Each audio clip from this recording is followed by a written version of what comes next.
जब महादेव से प्रेम रहित तब महादेव खातिर हमनी के मने आपन जान देती जा।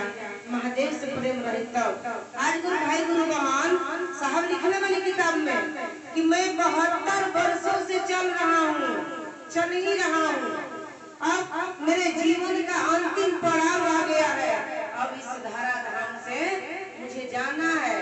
लेकिन तभी हम और आप नहीं समझे कि साहब क्यों ये बात लिखे हैं, इस धारा धाम से अब मुझे जाना है। 72 वर्षों से चल रहा हूँ, पाँव साथ नहीं दे रहा है, घुटने के बल मैं चल रहा हूँ, कभी घुटने के बल तो कभी पाँव के सहारे धीरे धीरे चल रहा हूँ। अन्यास के पोटली लिए, अन्यास विचारों की पोटली लिए, कभी शिव के राजमार्ग में चलता हूँ तो कभी जगत के वृत्तियों में ये मन घूमता है, क्योंकि अध्यात्म भी तो इसी धरती पर पैदा हुआ है। यहाँ जो भी जन्म लिया है उसको चलना ही पड़ता है। साहब के बाद साहब की किताब में लिखल हम और आप नहीं समझ सकते।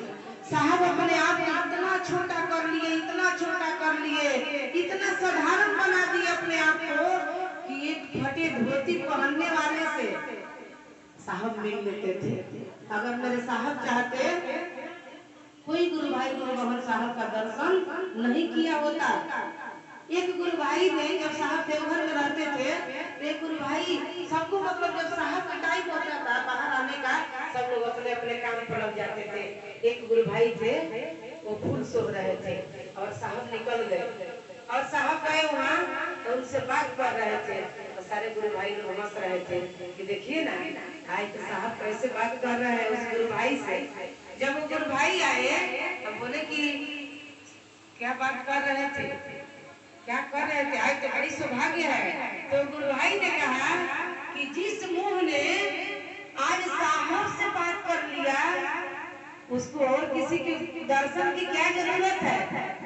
सही बात है। इतने लोगों में से कितना लोगों ने साहब के दर्शन किया है।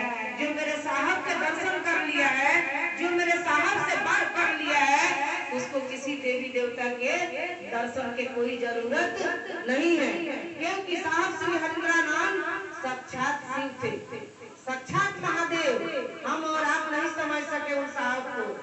अगर समझे होते तो आज हम और आप भी उसी रास्ते पर चलते, क्योंकि हम लोगों ने अनुभूत किया है कि ना साहब के जैसा आज तक कोई मित्र मिला है, ना साहब के जैसा कोई भाई मिला है।